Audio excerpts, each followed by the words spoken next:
I'm back. So I will now because today is a special day. 1945. On this day, the Second World War ended. Um, for some countries, it also ended on the 8th of May, but for some also on the 9th of May. So today is the 9th of May. And yeah, because of this opportunity, I will watch with you the fallen of World War II. To also showcase you why I am against any weapons being delivered to Ukraine or in general against wars and anything like this. So as a pacifist, this is something old opinion. I mean, it's always um on time for this because of humanity always being not so much a pacifist species. We always fought wars, and we will probably also continue with this.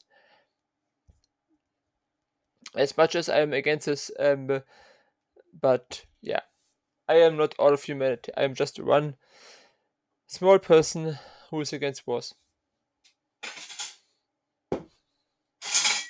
And I think I am more serious with my pacifist opinion than many others. I think many people are not as much against wars as they sometimes claim to be, or they would not, or they would do more to prevent wars and to keep peace.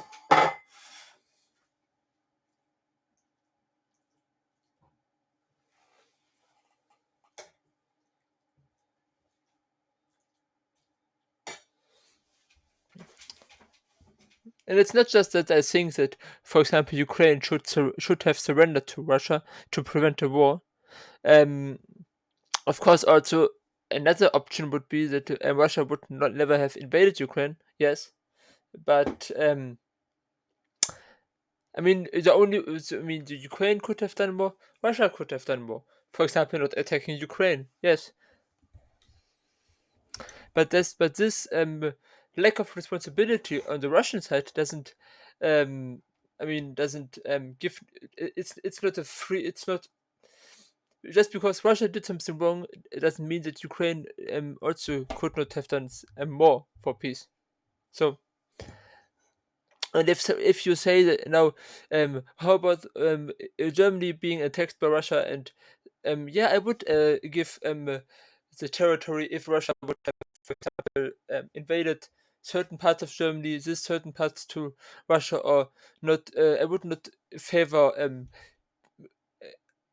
fighting a war against Russia for these regions, whatever regions they might invade. But anyway, besides the point, the fallen of World War II. There are so many reactions to this insane, wonderful. Not wonderful, but very good video from Neil Halloran. I hope it's at least kind of correct pronouncing. But one more reaction doesn't hurt, and yeah. Otherwise, I will just react to it at some point later again. It's a video I can always react to, and it's always good. I watched nearly every reaction I could ever find to this video, as long as the audio is kind of correct and people, also YouTuber reacting to it doesn't speak into the video. Always pause the record video and then say something. Okay.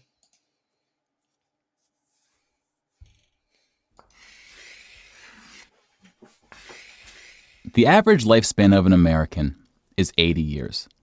And an 80-year-old today was 10 when World War II ended. The video is, by the way, I think a few years old. So, when he talks about, I think it's 2015, 2016, something like this, when he made the video. So, just keep this in mind.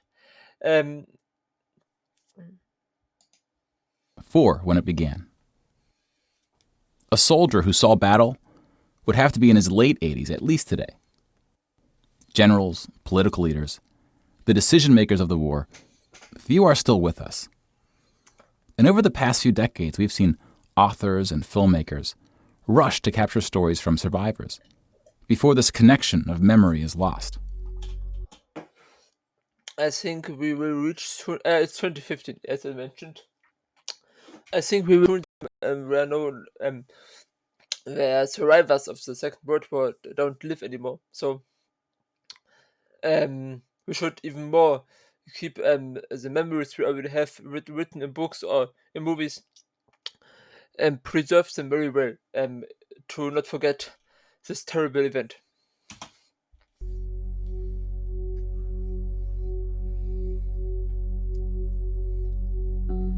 This project is not about individual war stories, and it's not about survivors. We're going to tally up the tens of You millions. see that now of this white lines cross the red area, so no one of those survived the war. Millions of people whose lives are cut short by the war. And see how these numbers stack up to other wars in history, including trends in recent conflicts.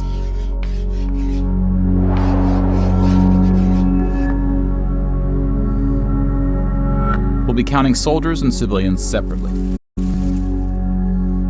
Each of these figures represents 1,000 people who died. Civilians were of all walks of life, whereas military deaths were almost entirely men. The average age was about 23. And the thing is, I am right now 27, so I would even above the age of the average soldier who died in the war.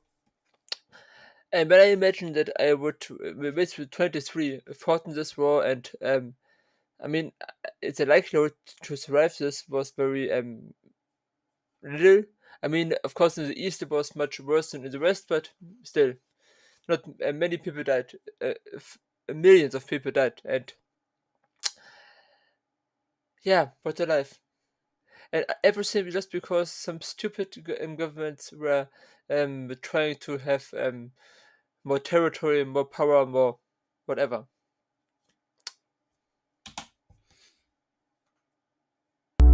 In most battles, for every 1,000 soldiers killed, there are more than 1,000 who are injured.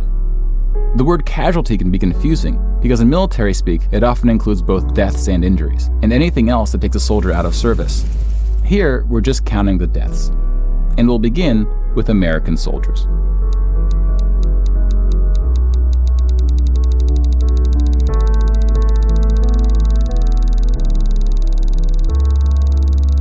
Over 400,000 died. Most of the deaths occurred in the European theater, fighting the Nazis. And about a quarter were in the Pacific, fighting the Japanese. When you put them on the timeline, you see that casualties were the heaviest at the end of the war. The war began on September 1st, 1939. But the US wasn't willing to join the fight until Pearl Harbor. Before this Second World War, and also before the First World War, but specifically before the Second World War, the United States was much more not a pacifist, but a much more a peace respecting country, and not. I mean, they were not trying to involve themselves in the Second World War. So I wish they would keep this up also after the Second World War, and not starting to invade other innocent countries, like for example Iraq in 2003. I think that's the best comparison to what's currently happening in Ukraine. But many people just either say that Iraq war was good, Ukraine war is terrible, or they say it was necessary to take down Saddam Hussein, and therefore it was justifiable, and it's not comparable to the war in Ukraine because of it was justifiable because it was the United States which was doing this. Some people say so, some other maybe not, but I'm very happy that, for example, Germany did not help the United States in the Iraq war, but I'm not so happy that we are doing so little for peace in Ukraine. We could do much more. 2 years in. The deaths increased drastically on D-Day, when the Allies invaded Normandy. One of the most tragic moments of the war was on D-Day at Omaha Beach, where 2,500 Americans fell. I have seen the movie The Last Day. Was it The Last Day? It was a movie about the invasion on the Normandy and the longest day. The longest day? Maybe also it was the longest day. But I thought this movie was more showcasing the bravery of the soldiers and how great of a military action this was, and less about it was not an anti-war movie, but it was still kind of good. Um,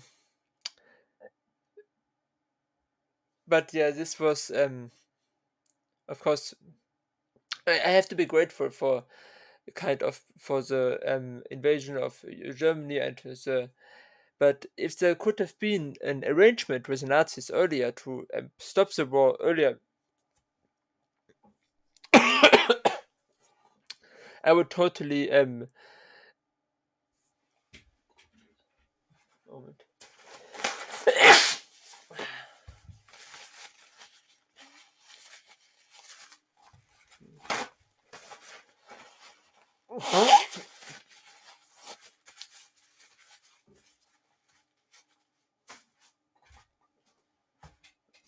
Just for people who say maybe now that you support the peace and you don't support giving Ukraine weapons for fighting against the evil Russians. Um, but you support the Second World War. I don't support the Second World War. In both situations, if negotiations could have ended the war earlier, I would always agree and favor trying this out. That's why I am also very in favor of the appeasement policy from Neville Chamberlain, who did everything he could in his power to prevent the big war from breaking out. So people who say now that it was a mistake of him to try everything to appease Germany or to keep the peace active, it was the best thing he could have done, and he's a hero because he tried everything to prevent this terrible war from happening. And it wasn't successful, but it was the right thing to try out. And yeah, and also now doing everything for peace in Ukraine would be the best thing. So if, for example, Germany would use more diplomatic pressure on Russia and also Ukraine to so they negotiate. I mean, I hear very very often um sometimes that they exchange prisoners. So there is a channel open between Russia and Ukraine for communication, which is used to get some prisoners exchanged between the both of them. And why not using these channels for also peace talks? It's I don't understand this. I don't understand the Russian and the Ukrainians that both are terrible in this way because they sometimes talk, but then they only talk about prisoners and to exchange prisoners or dead soldiers. And why not using these channels for peace talks? I don't understand this. So, about the same number of US soldiers died on this single beach landing as the entire 13 years of the recent war in Afghanistan. The bloodiest battle in the Pacific was Okinawa, which lasted 82 days, during which 12,500 Americans died. About 5,000 of these deaths were at sea from kamikaze attacks. Now let's look at some other countries, starting with Europe.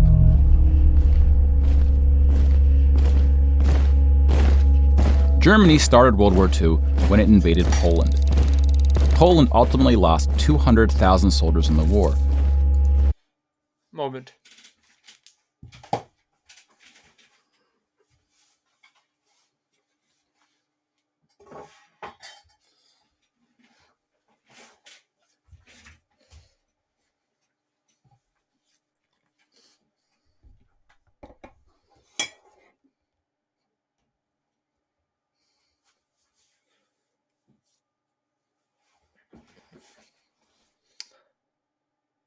Post-invasion, yeah, invasion. The most it's also similar to Yugoslavia. I think he will also mention this later that most people died after the invasion. In Yugoslavia, it is even more. The difference is even bigger between people who died in the invasion and after the invasion. Most died after the invasion while the country was occupied by Germany and the Soviet Union. I know that one of these massacres, I think that this Kita massacre was done from the Soviets, and I heard also about this in this one movie, Enigma. I think it's still called Enigma, the movie.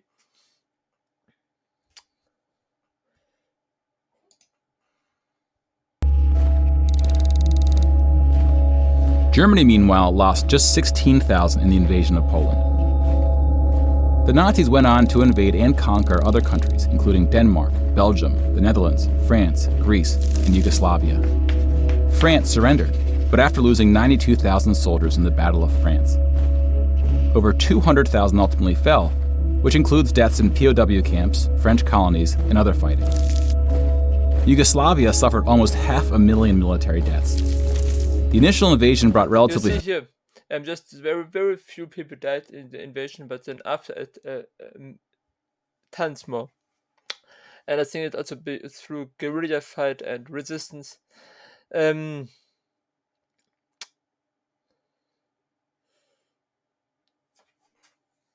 single dead person of the Second World War is a good reason never to fight the war again. And if there is no war when one country surrenders, then this is a better option. And then we can still or we could have still took actions against Russia, and they could also take actions against Russia after after surrendering, and we could have dealt with this on international level, on the international court in Den Haag. All of these things would have been they will also try to do it now, but less people would have died in this option. Few casualties on both sides. But the deaths mounted under Nazi occupation due to guerrilla fighting, civil conflict, and mass executions. The Nazi invasion... Also, you cannot, I think, directly or in any way, I think, compare Russia today to Nazi Germany in the Second World War. But I mean, that's each and everyone's different opinion and viewpoint. So I think you cannot compare it. Maybe you can. You think you can, but I think definitive less people would have died, and definitive not the people who died now in the war. Maybe maybe you think that Russia would have then killed all of Ukrainians in I don't know concentration camps or so, but I don't think so. And yeah, but we will never find out because we supported Ukraine with weapons and put ourselves Europe decided for one side, and only I don't want that Europe supports Russia with weapons. I want that they try to make peace in Ukraine. So I would also not be in favor of Europe uh, supporting Russia with weapons or so. So it's absurd, but maybe some of you would have think now that I would think this. So of course not. Invasions were swift, with relatively few German losses. Even the Nazi commanders expressed surprise at their success. And then we have the United Kingdom and the United States, who were not invaded but took the fight to the Nazis. Britain lost about the same number of soldiers as the US, which includes the British colonies. Germany lost about 500,000 soldiers fighting the US and Britain in what is known as the Western Front, which took place in France and Belgium.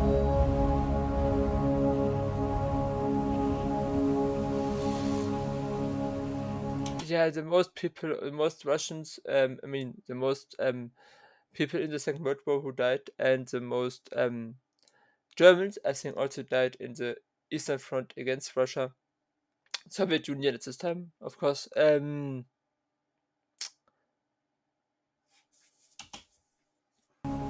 But most Nazi soldiers died in the Eastern Front, Germany's unsuccessful invasion of the Soviet Union. The numbers are staggering. The most famous battle of the Eastern Front, and perhaps the turning point of the European war, was Stalingrad. The German Sixth Army successfully took Stalingrad, but then got surrounded by the Soviets and cut off from food and ammunition. 500,000 Nazis would ultimately die in Stalingrad. Another 100,000 were taken prisoner.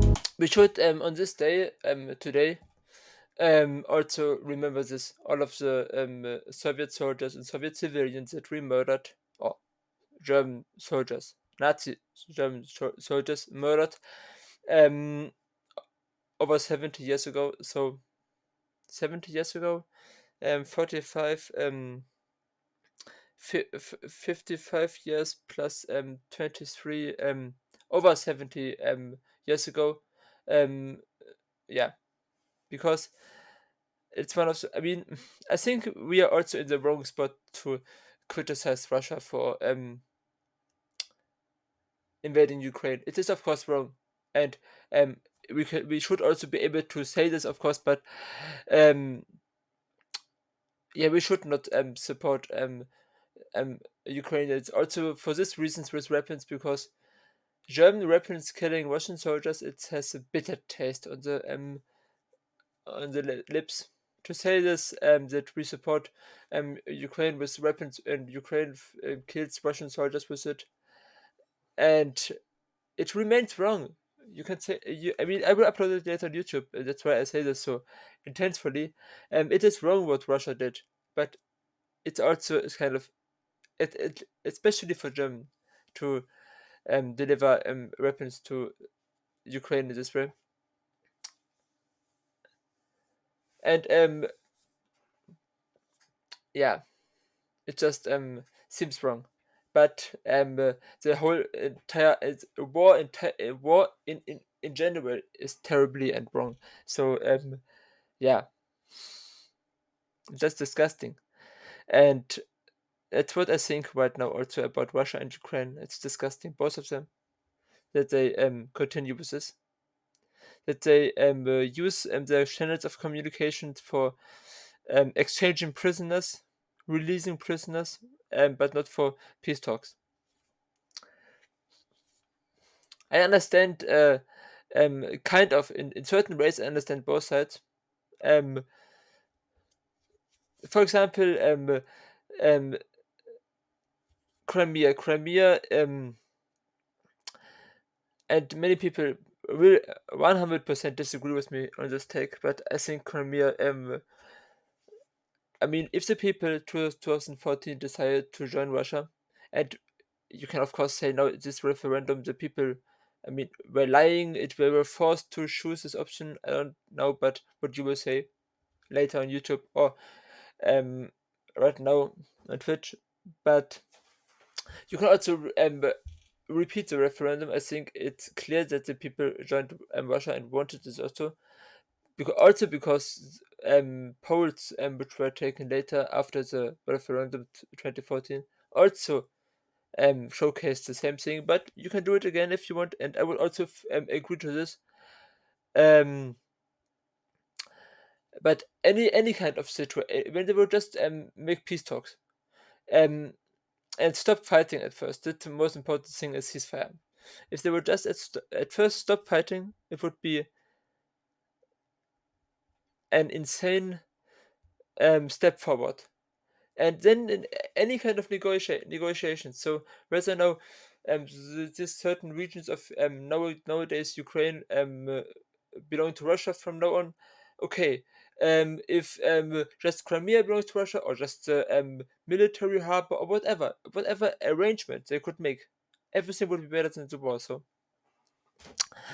and both sides should listen to the other side carefully and also accept some demands of the other side, or there will not be a big chance for peace. Yeah, I mean, they have to live with each other. They are neighbors, and that's also a big difference to Iraq and the United States. Um, Russia and Ukraine.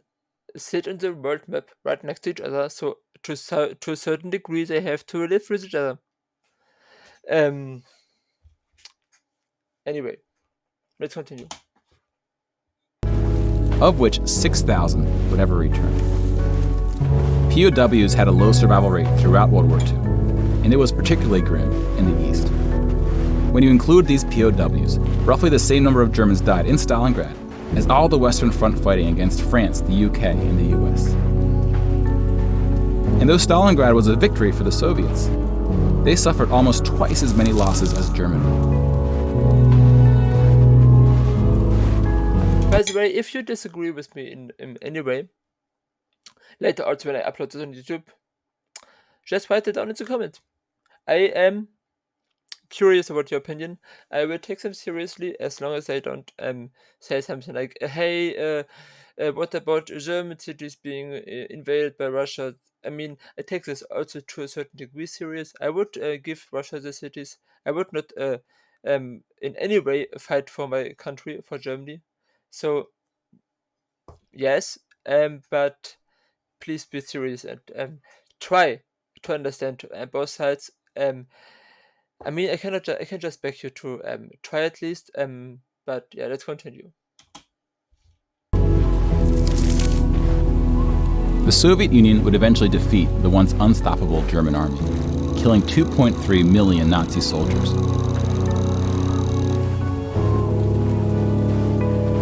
But winning the war came at a cost.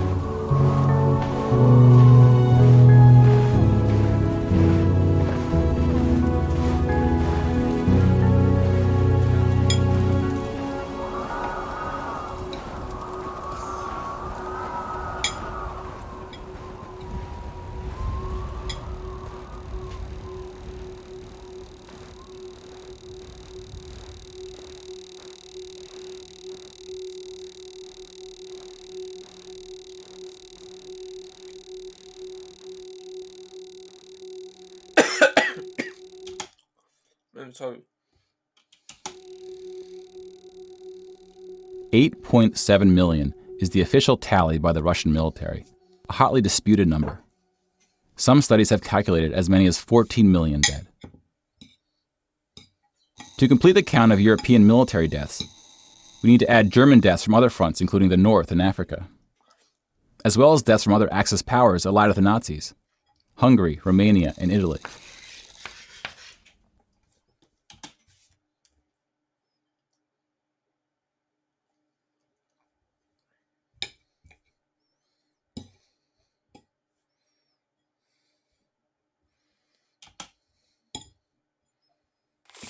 When you put these European military deaths on the timeline, it looks like this. You can now interact with the chart to learn more. Pause the narration if you would like more time.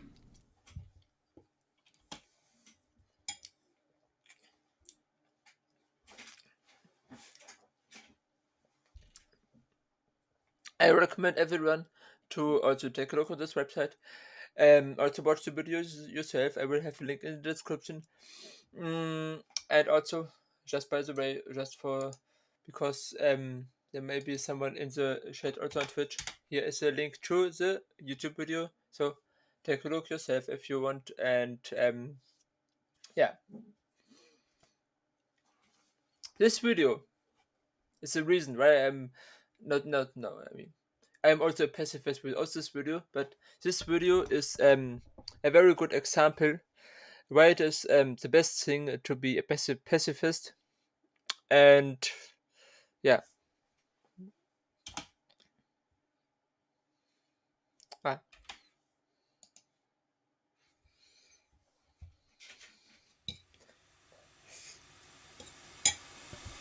And now we switch to civilian deaths in Europe.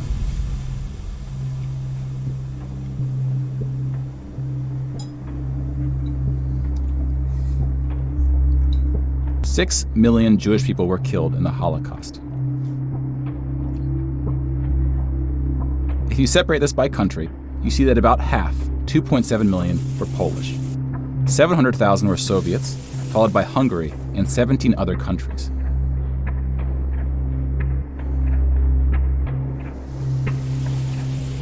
Broken down another way, about Over 1 million died in Auschwitz. Most were killed. I was never in Auschwitz, but I have to go there also someday. It will be a terrible visit, but necessary. I was once in another concentration camp here in Germany, and it was already terrible enough, and it was just a working camp. So the killing camps, mass murdering camps in Poland will be much harder to visit, but it's a necessary thing to do. I mean, it's of course not necessary, but it's something everyone should consider. Everyone who lives in Germany and is German. Also, other people, of course, they can also go there, but I think it's specifically for Germans something they should consider doing.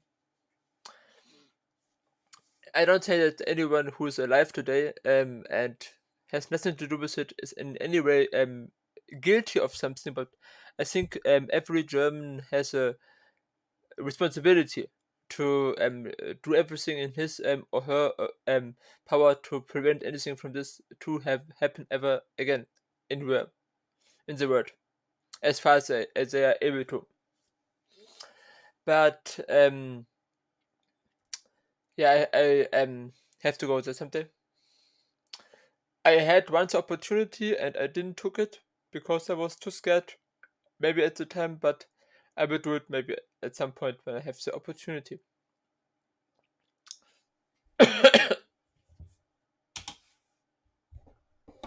in the gas chambers. Others died from starvation, exhaustion, disease, and other forms of execution. The second most deadly camp was Treblinka, which was exclusively an extermination camp, set up to look like a train station. Mobile killing groups killed 1.4 million Jews. This picture is, of course, very it showcases the absolute violence and brutality of this of innocent people being just murdered for their religion or other things. Also, the murdering of civilians in the Soviet Union, which were just mass shootings, and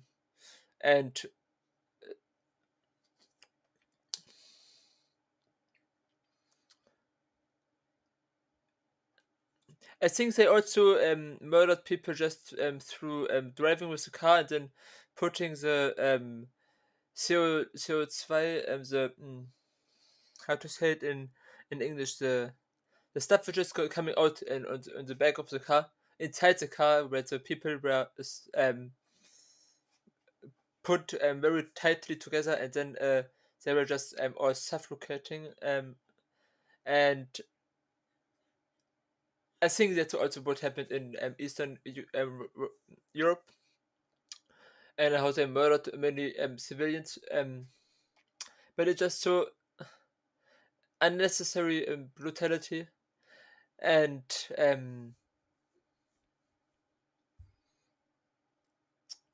yeah, that's terrible. That's I don't know how else to describe it. It's terrible, and I feel disgusted by this when being a German. I know I have no responsibility in this way. I mean, no respons. I'm not guilty of anything. I have not done anything, but I feel the responsibility, and I feel it's terrible. Like with the gas chambers, men were killed first to reduce the risk of revolt.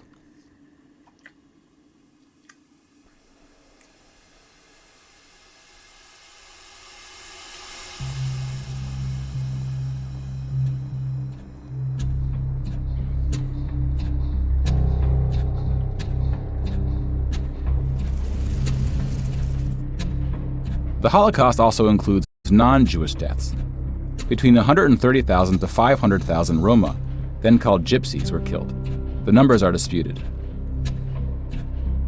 About 250,000 people with disabilities were killed. Homosexuals, Catholics, and other groups were also exterminated, but their numbers were relatively small. Some historians say that other civilian deaths should go under the label of Holocaust. About 2 million non-Jewish Poles were killed under German occupation. some of which were sent to the gas chambers at Auschwitz. When you combine civilian and military deaths, over 16% of the total Polish population died in World War II, which is the highest percentage of any country. But not the highest in total death count. The Soviet Union again tops that list, losing at least as many civilians as it did soldiers, somewhere between 10 and 20 million. And 10 is a conservative number. It's much more likely that it was somewhere between 15 or maybe 16, maybe even 20 million people. So it is absolute. Some people compare with what happened in Ukraine to what in the Second World War, and it is a very stupid comparison, because not just the numbers are completely different, but also the motives and I mean, as I said, you cannot I think compare Russia today with Nazi Germany 1945, but it's up to you whether you do this or not. But it's, I think, very ignorant and towards all of the people, innocent people who died at this time. A particularly dark moment for the Soviet Union was the siege of Leningrad, now St. Petersburg. German forces surrounded Leningrad before civilians could be evacuated. Supplies, including food, were cut off for 2.5 years. 1.5 million people died as a result, mostly from starvation, mostly civilians. Stalin's cruelty towards his own people is partly responsible for these numbers. Stalin was a brutal dictator, probably, but he also protected the Soviet Union. He could have maybe probably done a better job, for sure, as most people at this time. But he also just, I mean, he protected the Soviet Union. He sacrificed a lot of people, but I think much more people would have died without him taking these actions. But of course, again and again, I repeat myself. Earlier end to the Second World War, where Nazis or Americans or Nazis and Soviets would have negotiated peace, or when the soldiers would have refused to fight, as I always say, which is the best thing a soldier can do. The war could have ended earlier, and it would have been wonderful. He often didn't allow civilians to evacuate from cities, thinking it would cause the soldiers protecting them to fight harder. About 1 million Soviets died in Stalin's own labor camps, called the Gulag. Just about every country suffered civilian losses, especially countries who were invaded. While many died as a result of so-called collateral damage, the biggest numbers occurred when it was no accident. Civilians were exterminated, purposely fired upon or bombed, used as human shields, or intentionally deprived of food. The intentional killing of civilians was done by most warring parties, including the United Kingdom and the United States. The United Kingdom was spared of a land invasion, but still lost 60,000 civilians, largely from German air raids or blitzes, often directed at civilian population centers. The UK did the same to German cities at a much greater magnitude, causing about 10 times the number of deaths. But most German civilian deaths came from the ground at the late stage of the war. When the Nazi regime collapsed, civilians living in occupied regions had to desperately flee from the advancing Soviet army. Rapes were widespread, and death estimates ranged from 600,000 to 3 million. Terrible. It's the rapes, the murders. But in the same way, it's the same brutality, maybe even worse, or the same. It doesn't matter, and it's hard to compare. Was also done by the German soldiers in the Soviet Union when they invaded the Soviet Union. So, of course, you should not fight,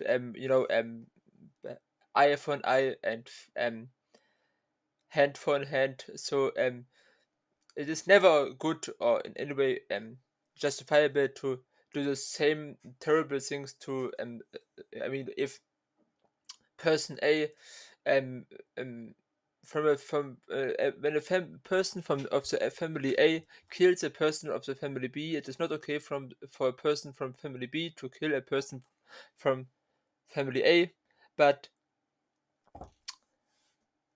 no, none of them, neither the Soviet Union nor Germany, um, was good in this way. I think the political system of the Soviet Union was, of course, a good step into the right direction, but in this situation, none of them are good, and war is terrible. For when I take a comparison again to Ukraine and Russia, I think Russia committed some war crimes, but I'm also sure that Ukraine did some war crimes, and I would also um, believe that Ukraine could do some war crimes to its own people to justify getting more weapons from the West. And I don't say that I know anything. It's just a possibility I see, which is not unlikely. And but I think it is hard in the future to even find out the truth. Or when we ever find out the truth, it will be years later, which is not unlikely. It is just something to keep in mind that we cannot really have the truth right now. Um, what Ukraine presents to the West as proofs, we have to carefully take a look inside, and also, of course, what Russia presents us as to proofs, we have to take with a grain of salt as well. But yeah, we cannot have the truth right now, and maybe we will never have it. But war are terrible, and that's why I am against war. And being against war, in my opinion, should also include being against weapons being delivered to Ukraine. So it is a hard and terrible thing, war, and we should not support the war in any way. Neither by supporting Ukraine with with weapons or other military equipment, nor with of course supporting Russia with the same. Or um, I think one of the maybe best options would have been to sanction both countries, so they are forced to negotiate, or just not supporting any of the countries and trying to make peace talks. Or if sanctioning Russia, then also not supporting Ukraine with weapons, and maybe use some pressure to force them to negotiate. Don't let Ukraine think that we would accept all of the demands, and I mean, I think it was a stupid thing to do to 100% support Ukraine. So, I mean, on the one side, we lose any potentially pressure we could. I mean, we sanctioned Russia now for a year, and we would continue to do it. But through sanctioning Russia, we lose. I mean, or through sanctioning Russia so fast in all of this race, we lose power to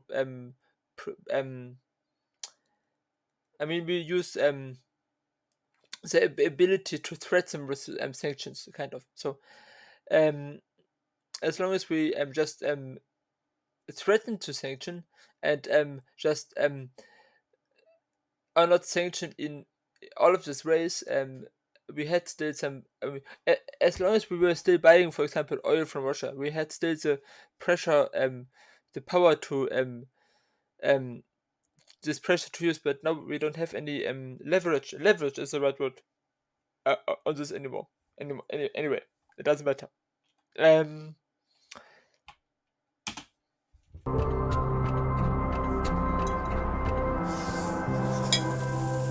Let's step back and see where we are with the totals. We just counted about 20 million civilian deaths in Europe. If you add this to the European military deaths we already covered, it brings us to over 40 million. Then we have the Asian theater. Here we see the vast majority of military deaths in Asia, came from China and Japan. On the civilian side, about 6 million deaths from China, Indonesia, Korea, Indochina, and the Philippines can be attributed to Japanese war crimes, which are sometimes compared to the Nazi atrocities due to the there's a question I have. You see India, right? On the most right side, and they also had a lot of civilian deaths. So it seems.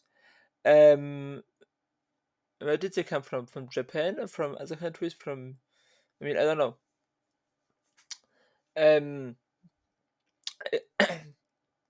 I heard that India also lost. 2 million soldiers or civilians. I'm not sure. One of But yeah, if you know what I think India lost a lot of soldiers and maybe also civilians, and I'm not sure whether it was now soldiers or civilians. So if you can help me there, please do so. sheer scale of the cruelty. China had the second highest death count after the Soviet Union. And like the Soviets, the Chinese government demonstrated a stunning willingness to sacrifice its own people. Chinese nationalists opened the dike at the Yellow River, hoping the flood would halt the Japanese advance. 500,000 Chinese civilians or more were killed, which is 2 or 3 times the number who died in all countries in the 2004 Asian tsunamis. But the invasion of China only cost Japan 200,000 soldiers. Most were killed fighting the US and allies in the Pacific War. A significant portion of Japanese civilian deaths were caused by American firebombing and the 2 nuclear attacks. Contrary to official US statements, these airstrikes were directed at civilian populations, not military targets. When you add all the deaths outside of Europe, it brings us to a grand total of 70 million for the war. 70 million people who died. It's nearly the same as Germany's population nowadays. It's about 80 million, 83 or so. So just imagine that nearly the entirety of Germany, or maybe it's a bit over France's population nowadays, or Great Britain's. So entire France population vanishes. Just to give you an example of how many people died there, and every single one of them was unnecessary. The same goes for, of course, everyone who dies in the Ukraine war, whether not Russian soldiers, Ukrainian soldiers, or civilians. And something else I have to say: there is no hero in war. Soldiers are never heroes. Soldiers do their job, and sometimes they get killed, but they are no heroes. So Ukrainian soldiers are not heroes, and Russian soldiers are not heroes, and they are just soldiers, and soldiers who do their job, and through doing their job, they kill people, sometimes innocent, sometimes just soldiers, and soldiers can also civilians, I think, are always innocent people, except when they also have weapons and fight back against the soldiers. Then I think there's also some kind of law, international law, that if civilians attack soldiers, they are not seen as civilian deaths anymore. Just I heard something about this. I'm not sure to what degree that's true, but this also reminds me of something that Zelensky or someone in Ukraine also said, that I think it was someone of the government said that civilians, to arm civilians, or favored to arm civilians to fight back against Russians, which is of course terribly, and because if a normal civilian can never be on the same level as a soldier, so the likelihood to just get murdered is very high. But okay, let's at first continue with the video before I continue with my opinion about the Ukraine war. Give or take, depending on who's counting and what civilian deaths get included. More people died in World War II than in any other war in history. For comparison, here are 20 or so of the very worst wars and atrocities we have on record. Fall of the Ming Dynasty, Taiping Rebellion, British India, Congo, Chinese Civil War, Russian Civil War, 30 Years War, Russian troubles, American Indians, Atlantic slave trade, Mao, Stalin. Let's see. Some of these are more of atrocities than wars, but we've seen how that distinction can get blurry. Some of these spanned across French Wars of centuries. religion, World War II Timor-Leste, Mongol conquest, Andalusian revolt, had the highest body count, fall of Rome, and it all happened Mid-East slave trade. A lot of the things I don't know. So, American Indians, Mongol conquest and Mao are the highest, except the Second World War. But for example, the Taiping Rebellion, with 20 million people who died, is more than World War One or the fall of the Ming Dynasty. in just 6 years. The world's population has grown significantly since the earliest atrocities on this list. If you want to compare them in terms of what percentage of the world died, we can adjust the chart to look like this. This rough approximation tells us Fall of Rome is now at 105 million, I think. 278 is I can't read this things at the bottom anymore. And the what was this? Andalusian revolt was the highest, I think. Atrocities on this list. If you want to compare them in terms of what percentage of the world died, we can adjust the chart to look like this. This rough approximation tells us there may have been more devastating wars before World War II, proportionally speaking. But the Atlantic slave trade, I think has a similar thing to a similar proportion of the world they killed. I mean, in this way similar to the Second World War. So I think it's the Atlantic slave trade.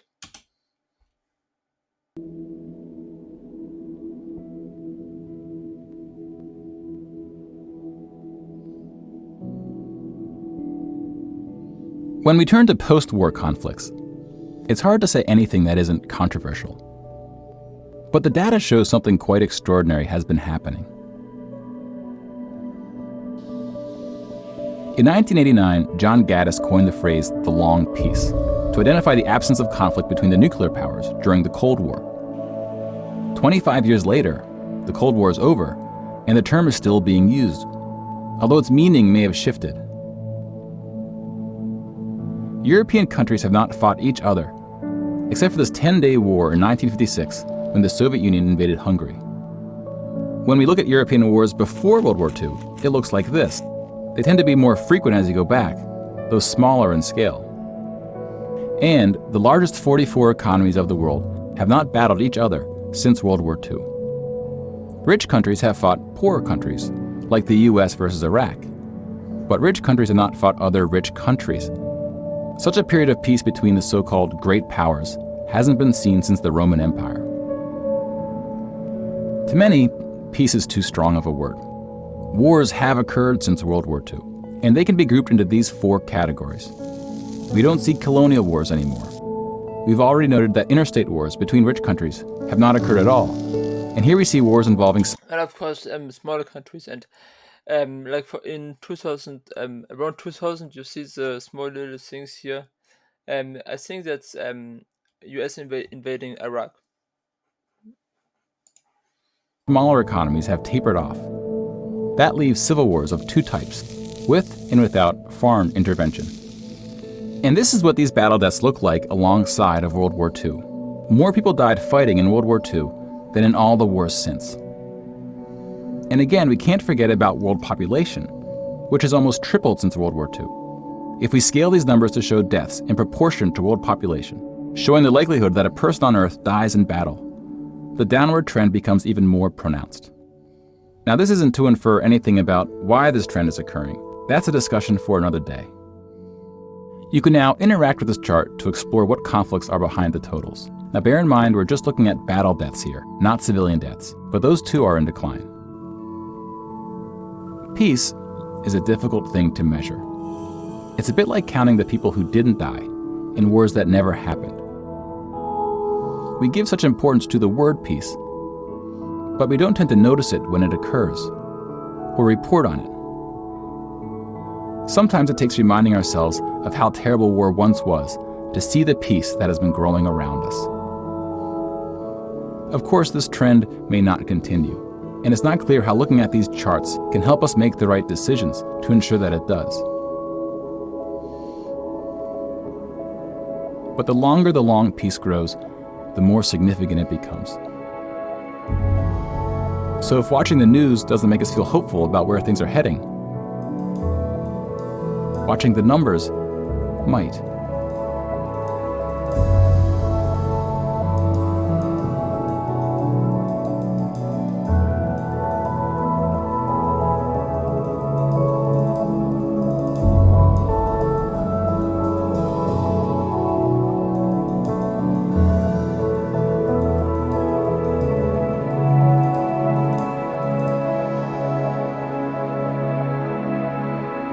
If you would like to support this project and encourage new episodes, please follow us using one of the options below, and consider paying the suggested ticket price for today's show. Thank you very much.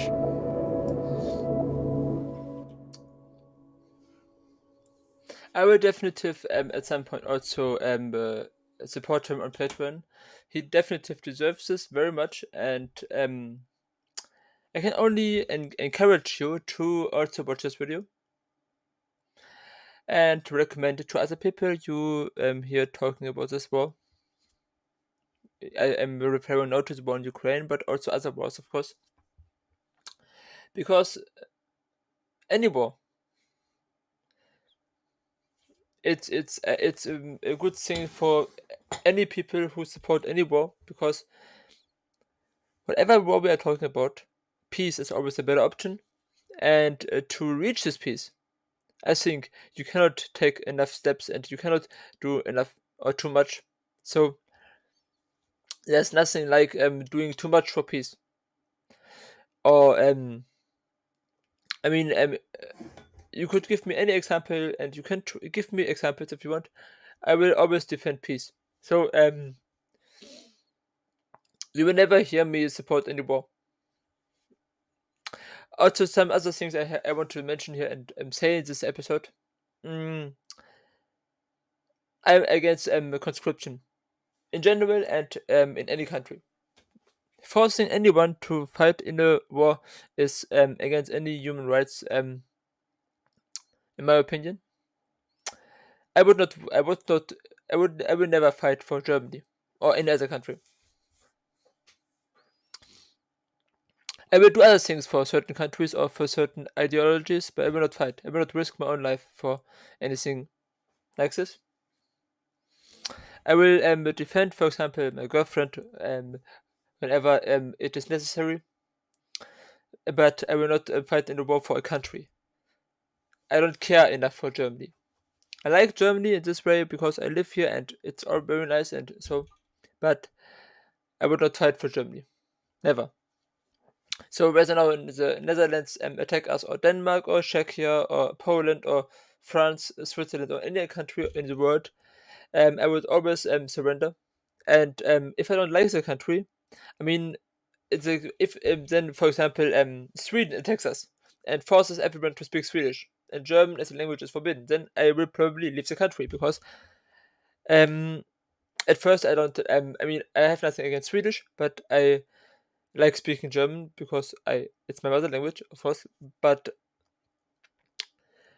if there is no other option except adapting to the occupiers, I will also do this. I will learn Swedish. I would learn Russian or whatever other language. Um, and if I can, I will can. And if it's an option, I will also leave and go somewhere else. So. Also, I am in very much favor of taking Ukrainian or other countries' refugees. I find it a bit disgusting that Ukrainians we take very happily, but we were so um, we were so much against taking Afghan, Iraq, or other countries refugees in 2015, and but Ukrainians are very, very good because they are right also. So I don't like this, but I am in favor of taking refugees, and also humanitarian support, and for Ukraine always good, and always I support this, but no weapons to no country in the world. I am even in favor of um not the entire weapon industry, taking them down, because weapons are only made for killing, and I don't think that we should um on the one side earn money with something like this, and even produce things like this. So this, for example, goes also against just possessing weapons as private people. I'm against this. You see in the United States an extreme example of this, of course, where there are more weapons than people, and people are so kind of religious even about the Second Amendment right to have guns, that they don't see how dangerous it is. But yeah, I'm against all the weapons. I don't understand people who like to shoot guns, but that's one thing. I mean, I would theoretically you could even have places where you are allowed to use guns, but I don't think. I mean, I don't understand this, and I think definitive you should restrict weapons much more, also in Germany. Um, and yes, I wish there could be peace in Ukraine, and Ukraine and Russia could just negotiate deal out the peace, use the open channels of communication they obviously have when it's about prisoner exchanges. So use these channels of communication and make peace, and Ukraine should accept some of the Russian demands, and Russia should accept some of the Ukrainian demands. I don't know. Let them join the European Union, and let Crimea being a part of Russia. Also, I don't know. When they just talk with each other, it would be at first enough for me. That is, I mean, a ceasefire, and then under United Nations negotiations, or other countries, maybe Switzerland or Norway or Turkey. Um, Maybe not Norway, and I mean Turkey is in NATO, but they still at least did much more for peace than other people. Or let China negotiate also. They had a plan which seems quite okay. Uh, yeah, we are now talking much more about the Ukrainian war, and not about the Second World War and the fall of the Second World War. The video was great. I love it very much. It's showcases the senselessness of war very good. So I will recommend this in I will recommend this to watch. I will maybe even today put it on YouTube. I'm not sure, but this is my contribution to the day today, the 9th of May, the Victory Day. It is called in Russia and other European countries. And yes, peace above all else. Thank you for watching.